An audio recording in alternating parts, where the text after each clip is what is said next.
Bonjour à tous, bienvenue dans ce 22e Comics Presso avant Noël. J'espère que vous allez bien.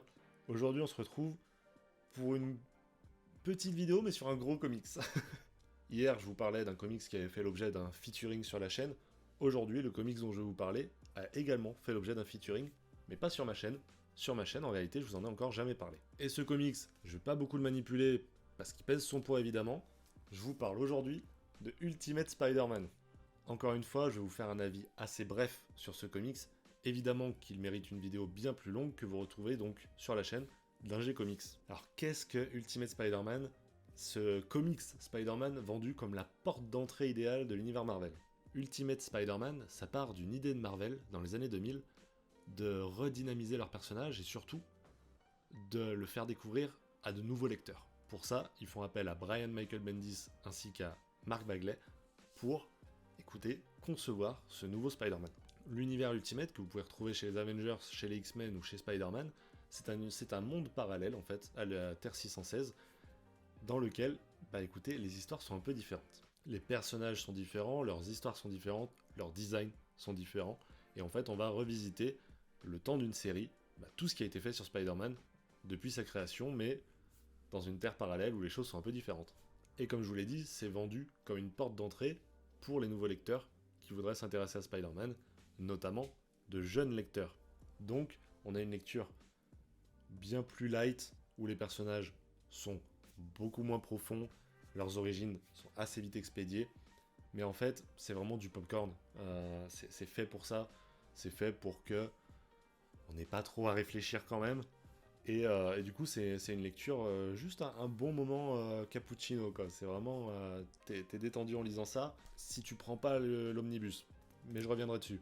Vous le savez peut-être, Spider-Man fait partie de mes deux personnages préférés de la maison Marvel.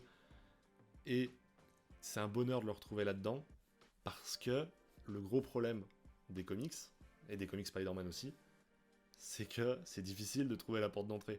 Parce qu'il est connecté à tout le reste de l'univers Marvel. Et là, effectivement, on vous donne une série avec un tome 1, avec un dernier tome, et c'est facile à consommer. Encore une fois, c'est vraiment le plaisir coupable.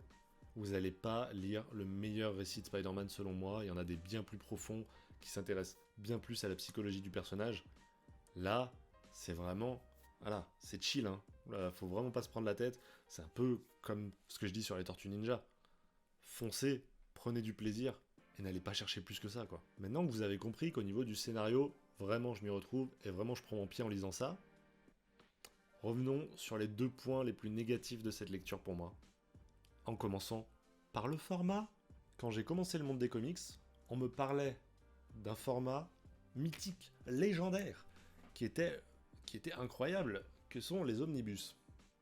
Alors, le but d'un comics, selon moi, avant tout, c'est d'être lu. Hein, il peut y avoir débat, mais voilà. Comment vous faites pour lire ça? Et je parle pas juste de la taille du truc, parce que oui, moi ça m'a pris une semaine à lire, hein, je vous annonce. Mais dans mon étagère, mon étagère elle est en PLS depuis, hein, vous le voyez, elle est totalement difforme. Et au moment de le lire, c'est un enfer. J'ai dû chercher 15 positions différentes pour trouver un truc où j'arrivais à peu près à lire. Sans parler du fait qu'il faut évidemment enlever la jaquette, sinon tu la déchires en 8. Non mais c'est simple, j'ai pris 2 tours de biceps en lisant Ultimate Spider-Man. Donc n'allez pas dans une salle de muscu, hein. Pour le prix de 3 mois dans une salle de muscu, vous avez un omnibus Ultimate Spider-Man. C'est rentable, hein. Pardon. Mais encore une fois, merci Panini, parce que si vous éditiez pas ces fameux omnibus, c'était impossible de retrouver les Deluxe dans lesquels avait été édité Ultimate Spider-Man, alors que moi je voulais vraiment découvrir ça. C'est tombé à point nommé dans ma vie de lecteur. Donc encore une fois, merci, je vanne les omnibus, parce que vraiment, pour moi, c'est le pire format possible, mais ça reste une belle opportunité et un bon rapport qualité-prix quand même. Mais du coup, quand moi je vous parlais du fait que ça s'ouvrait à un nouveau public, un public beaucoup plus jeune, est-ce qu'un public jeune peut se permettre de mettre 70 balles dans un comics pour démarrer une série? Moi, quand j'étais plus jeune, non. Maintenant, ça dépend qui. Mais bref, là on parle de l'édition et pas du comics en lui-même. Mais revenons sur le deuxième point négatif pour moi, les dessins. Pourtant, Mark Bagley, il y a des œuvres que j'adore de lui, notamment Spider-Man Life Story, donc que je vous ai déjà présenté dans les comics presso. Si vous n'êtes pas à jour, n'hésitez pas. Et on voit que Mark Bagley, il a pris de l'expérience avec Spider-Man pour pouvoir nous faire des live stories notamment. Et même dans Ultimate Spider-Man, entre le début et la fin de cet omnibus, hein, autrement vous dire, entre 1 an de lecture en fait, il a bien progressé aussi. Donc, ce que je vais dire s'applique principalement au début d'Ultimate Spider-Man. C'est pas beau. Pour moi, il y a 3 critères sur lesquels revenir. Le premier, c'est les visages des personnages qui sont vraiment pas beaux. Et surtout, ils se ressemblent pas eux-mêmes d'une page à l'autre. On passe d'un Peter Parker jeune, beau gosse, qui a la quinzaine d'années, d'un coup, il a une gueule de quarantenaire.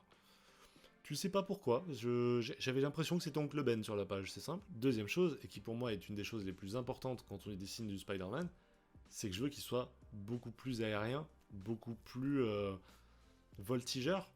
Là, il manque clairement de dynamisme, le Spider-Man, hein. C'est compliqué de le faire swinger. Mais encore une fois, c'est quelque chose qui se corrige après dans les prochains tomes, où peut-être, parce qu'il est un peu plus à l'aise avec ses toiles, etc., on va lui trouver ça comme excuse. Hein, Spider-Man est un peu plus à l'aise, il arrive un peu plus à se déplacer. Ok. Et on arrive sur le troisième point, qui est à la fois la faute du scénario et à la fois la faute du dessin, le design de certains personnages. Comme je vous ai dit, ils sont pour beaucoup revisités, presque tous, et autant ça marche sur certains, autant sur d'autres c'est pas ça. En termes de scénario, le design d'un Kraven, j'ai eu mal à mon petit cœur. Au niveau du dessin, c'est d'autres personnages le souci. Genre pourquoi Docteur Octopus a ses bras mécaniques devant? Pourquoi vous avez fait ça? Genre c'est vraiment juste histoire de dire on va changer un truc dans le personnage. Bah c'est nul, c'est moche, putain merde. Quand on redesign des personnages, il y en a vraiment qui sont ratés. Là pour le coup, leur origin story est vraiment expédiée, notamment les méchants qui sont méchants pour être méchants pour la plupart, qui sont là juste pour se battre avec Spider-Man. Une fois qu'ils sont vaincus, hop, on dégage, on passe à un autre. Mais encore une fois, tous ces défauts. Si vraiment vous êtes fan de Spider-Man et que vous voulez une lecture popcorn, ces défauts vous les verrez pas. Parce qu'on prend un tel pied à lire ça que on s'en fout du reste. Genre le but, c'est juste voilà, de prendre son pied, de voir du grand spectacle fait pour un public bien plus jeune. Ouais, moi j'ai presque posé mon cerveau à côté. Et ça fait du bien quelquefois. Ne cherchez pas la profondeur d'un Spider-Man bleu dans Ultimate Spider-Man, vous le trouverez pas. Mais vous trouverez autre chose, un plaisir un peu coupable. Je peux que vous le conseiller honnêtement. Vous l'avez vu, je suis un peu négatif sur Ultimate Spider-Man, j'en attends beaucoup plus dans les prochains omnibus, parce qu'on me l'a beaucoup vendu, mais dans tous les cas, je prends mon pied à le lire. Si vous voulez mon avis sur la deuxième intégrale Spider-Man, je pense qu'au début de l'année prochaine, vous verrez une nouvelle vidéo sur la chaîne d'AG Comics, alors n'hésitez pas à aller vous abonner à la chaîne d'AG Comics, et à aller voir la première vidéo qui en parle. C'est la fin de cette vidéo Comics Presso, on se retrouve demain. Encore une fois pour un gros morceau, oh là là, les 2 vidéos qui restent les gars, c'est mes 2 plus gros coups de cœur de l'année. J'espère que vous serez là pour m'entendre en parler.